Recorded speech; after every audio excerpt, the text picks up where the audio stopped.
We're talking about three words that should be our response to the call of God. They are, "Here I am." In reviewing Ananias' response in Acts the 9th chapter and the response of our Lord Jesus to the call of God, we discovered these words cannot be taken lightly. To God, they say so much more than a casual answer to our name being called. They hold deep meaning of a life of commitment to the goals and plans of our Father. Through the story of Ananias, let's discover and discuss what God's call will look like for us. God's call to you may be a seemingly small request. I'm convinced God, the Father, loves the domino effect. His intentions to set things in motion may begin with his call to you.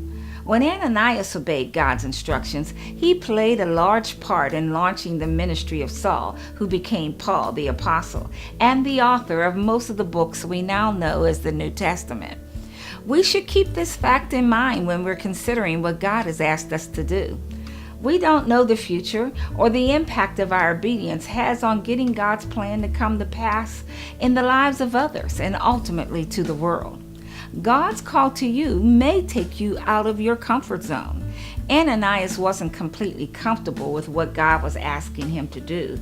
I would imagine in those awful days of persecution, imprisonment, and death that the prayers of the saints had little to do with the redemption of Saul of Tarsus. So, if you think about it, Ananias had to trust God and step out on what he didn't fully understand. I'm often reminded of what the Lord spoke to me long ago. You don't have to understand to trust. God's call to you may not make sense. Perhaps that's why Ananias felt the need to inform the Lord about what Saul was doing. Was God aware of the harm Saul had caused the saints? Did he know Saul had authority from the chief priests to bind anyone who calls on the Lord's name? Most of us want to weigh the pros and cons of a matter and settle it in our hearts as a conclusion before we act. It doesn't make any sense to us. It could be real difficult to move forward. And that's where faith comes in. When you know God has spoken to you, often a leap of faith is required. One thing Ananias didn't do was ask God to choose someone else. He never wavered from his response of "Here I am." When God told him to go, he went. How about you?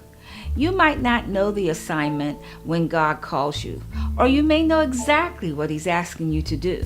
The question becomes, how will you respond? Will you follow the example of Ananias and Jesus?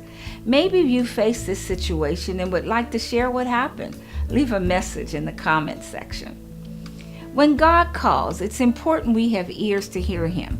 It's vital that we have hearts to receive and trust his word. And of course, we must have a willingness to obey whatever he tells us to do. It's my prayer, and I hope it's yours also, to always respond to our Lord's call with the words, "Here I am." Thanks again for watching. Please consider sharing this video with your friends. God bless you.